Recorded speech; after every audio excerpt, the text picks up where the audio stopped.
मला वाटतं ही जी चर्चा सुरू झाली आज सकाळी सुरू झाली की विरोधी पक्ष नेता कोण होणार, कधी होणार, काय होणार, मला वाटतं सगळ्यात महत्त्वाचं म्हणजे कधी होणार हा एक विषय आहे. महाराष्ट्रासारख्या राज्यामध्ये एवढं निवडणुका झाल्यानंतर निवडणूक आयोगाच्या आशीर्वादानं बहुमताचं सरकार बसलेलं आहे आणि तरी नेमकं कोणाला घाबरतायत हे, कशाला घाबरतायत हे? विरोधी पक्ष नेता वरच्या हाऊसमध्ये असेल किंवा खालच्या हाऊस म्हणजे आमच्या विधानसभेत असेल किंवा विधान परिषदेत असेल, दोन्हीकडे नसताना सरकारला नेमकी कशाची भीती आहे?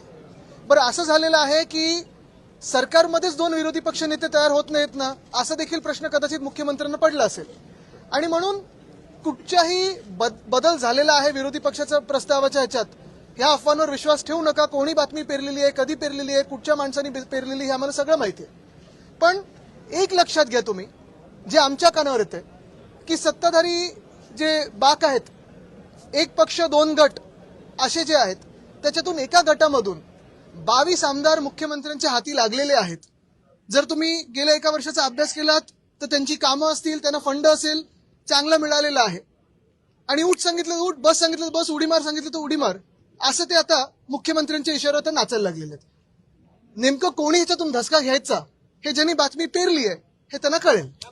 देवेंद्र फडणवीस यांनी उद्धवजींवर टीका केली होती, उपहासात्मक होती की इंडिगो क्रायसिस मध्ये उद्धव ठाकरे, तुम्हाला माहिती असेल की इंडिगो विमानात जात नाही, चार्टर्डनी येतात. आणि आज भाजपचे आमदार प्रसाद लाड आणि चित्रा वाघ आणि प्रवीण दरेकर हे चार्टर्ड विमानाने आले, ते ट्विट सुद्धा त्यांनी केलं, मग ते डिलीट करायला लागलं. मला वाटतं काल फडणवीस साहेबांनी जी टीका उद्धव साहेबांवर केलेली आहे ह्याच्यात 2-3 गोष्टी महत्वाच्या पाहण्यासारख्या आहेत. पहिली गोष्ट म्हणजे कशासाठी ही टीका केली? जे इंडिगोचं पूर्ण घोळ झालेला आहे, तिकडच्या सगळ्या पॅसेंजर्सची थत्त उडवण्यासाठी केली का? त्याच्यावरनं लक्ष विचलित करण्यासाठी केली का? केंद्र सरकार किंवा भाजपचं केंद्र सरकार याला प्रश्न विचारू नये म्हणून केली का? हा सगळा एक वेगळी गोष्ट झालीच. पण काल स्वतः मुख्यमंत्री हे चार्टर्ड प्लेननी आले, त्यांचं विमान 2दा मुंबईला गेलं, इतर मंत्र्यांना आणलं, दोन्ही उपमुख्यमंत्री चार्टर्ड प्लेननी आले. आज काही भाजपचे आमदार चार्टर्ड प्लेननी आले. पण ह्याहून पुढे जाऊन मी तुम्हाला सांगतो, विधानसभेच्या प्रचाराचं तर वेगळंच. आत्ता सगळ्याच्या नगरपंचायत आणि बाकीच्या निवडणुका चालू आहेत, तेव्हा एक मुख्यमंत्री आणि 2 इल्लीगल उपमुख्यमंत्री, म्हणजे पद ती खरं ग्राह्य पकडू शकत नाही, हे कुठच्या हेलिकॉप्टरनी फिरतायत? की इंडिगोनी फिरतायत, स्पाइस जेटनी फिरतायत, एसटी पकडून फिरतायत, गाडीनी तरी फिरतायत का? एक उपमुख्यमंत्री तरी असे आहेत जे गद्दार आहेत, त्यांच्या गावी जायला रस्ते नाही आहेत, 2-2 हेलिकॉप्टर जातात. तसंच जर पाहायला गेलं तर आत्ताच्या निवडणुकांमध्ये हे हेलिकॉप्टर घेऊन मंत्री, उपमुख्यमंत्री, मंत्री, मुख्यमंत्री फिरत आहेत. त्या हेलिकॉप्टर मधून ज्या बॅगा येत आहेत त्याच्यातून कुठच्या आनंदाचा शिदा वाटला जातोय हे देखील आम्हाला कळावं. कारण आम्ही ज्या विमानातून आलो, आमच्या बॅगा तशा काही एवढ्या मोठ्या नव्हत्या. हे प्रचारात 3 तासासाठी तिथे जातात, 20 मिनिटासाठी जातात, पण आनंदाचा शिदा ह्या मोठ्या मोठ्या बॅगेतून घेऊन जातात. हा कुठचा वाटप नेमका होतोय? आणि म्हणून मी तुमचं सगळ्यांचं लक्ष पुन्हा एकदा या गोष्टीवर आणतो की आपल्या देशामध्ये 2014च्या आधी किती वेगळे एअरलाईन होते बघा, आणि नंतर 14 नंतर हे एअरलाईन मारत मारत मोनोपोली झाली आणि केंद्र सरकारचं देखील ही एअरलाईन ऐकत नाही, अशी दादागिरी करून केंद्र सरकारलाच हे उत्तर देणं गरजेचं. आणि नुसतं एका मंत्र्याला नाही तर केंद्र सरकार नेमकं काय करतंय याच्यावर प्रश्न आहे. रुपये बघा पडलेला आहे, 90च्या पुढे गेलेला आहे. एशियामधली सगळ्यात खराब परफॉर्मिंग करन्सी ही आपली आहे, रुपयाची. तसं पाहायला गेलं तर शेतकरी आत्महत्या वाढलेल्या आहेत. परवा देखील आमचे जे खासदार आहेत ओमराजेजी, त्यांना उत्तर आलेलं आहे की महाराष्ट्र शासनाकडून प्रस्ताव आला नव्हता, आता आल्यानंतर, म्हणजे हे सगळं उत्तर आल्यानंतर आता प्रस्ताव पाठवलाय कर्जमुक्ती किंवा जी काही मदत असेल ती. म्हणजे एका बाजूला साफ लोकांबरोबर खोटं बोलायचं आणि दुसऱ्या बाजूला थट्टा करून लोकांचं लक्ष विचलित करायचं, ही त्यांची प्रवृत्ती. एक मिनिट, मराठी पूर्ण होऊन हिंदी करूया.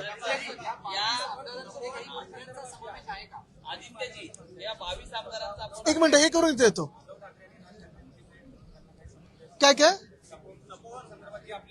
बघा, याच्यात गैरसमज म्हणजे तपोवन नाशिकमध्ये, मग आता मी ऐकलं ठाण्यामध्ये 700 झाडं ते मेंटल हॉस्पिटल आहे तिथे, परत मुंबईमध्ये संजय गांधी नॅशनल पार्क, हे देखील त्यांनी आता जिथे मंत्र्यांचे बंगले आहेत, तुम्हाला माहिती आहे येऊरमध्ये कोणाचे बंगले आहेत, ते छाटायला जाणार. त्याचा वेगळा एक मॅप बनवतात, प्लॅन बनवतात. तसंच पाहिलं तर आपल्या नागपूरमध्ये इथे अजनी वन, ते देखील मारायला चालले होते. मी मंत्री असताना ते थांबवलं होतं, तरी भाजपचे लोक ते कापायला मागेच आहेत. अरावली, जे राजस्थान, गुजरात, हरियाणामध्ये आहे, प्रत्येक ठिकाणी या देशभरामध्ये आपण पाहतोय जिथे जिथे पर्यावरण काहीतरी वाचलेलं आहे तिथे ते पर्यावरण नष्ट कसं करायचं हे भाजपला बरोबर माहितीये. मग हायवे बोगदे वगैरे विकासाच्या नावाखाली विनाश कसा करायचा हे माहितीये. तसंच पाहायला गेलं तर ताडोबा अंधारीच्या मध्ये जे कॉरिडॉर आहे तिथे मायनिंग आम्ही बंद केलं होतं. मायनिंग कशाला सुरू करताय तुम्ही तिथे? मेळघाटची वाट लावायचं कशाला हात घालताय? वेस्टर्न घाट्स मध्ये सह्याद्री जो आपला पूर्ण पर्वतमाळा आहे तिथे देखील ना मायनिंग सुरू करायचंय. एकंदर कुठेही पर्यावरण चांगलं ठेवायचंच नाही, जगू शकतच नाही कोणी, अशी परिस्थिती करून ठेवायची. 22 आमदारांमध्ये ज्या 22 आमदारांचा आपण उल्लेख केलेला आहे किंवा त्यामध्ये काही मंत्री आहेत त्यांना नेमकं कोण लीड करत आहे? बघा त्या 22 आमदारांमध्ये मी असं कोणतरी व्हाईस कॅप्टन म्हणून स्वतःला म्हणतात सुद्धा, यांचे काय उद्योग धंदे चालतात हे मला माहित नाही.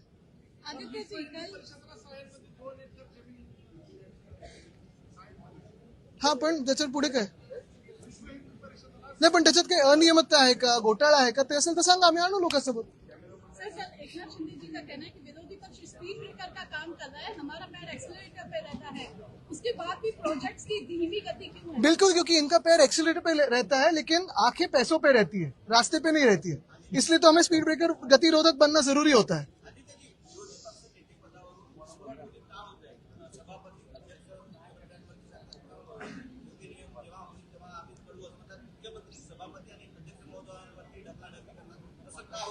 आता तुम्ही टोलवा टोलीचा विषय घेतलाय, पण यांचं जे झोलवा झोलवी चालते ते थांबवण्यासाठी त्यांना आम्ही थांबू अशी भीती वाटते.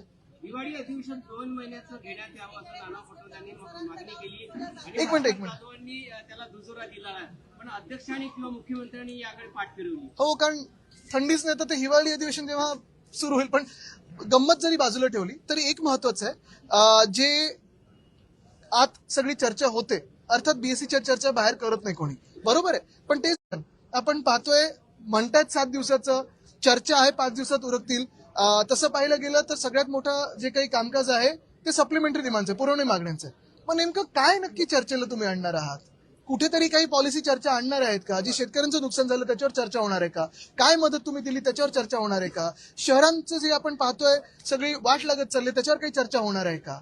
अजनीवन असेल, तपोवन असेल, पुण्यातलं रिव्हरफ्रंटचं पूर्ण विनाश करण्याचा प्रयत्न असेल, ह्याच्यावर चर्चा होणार आहे का?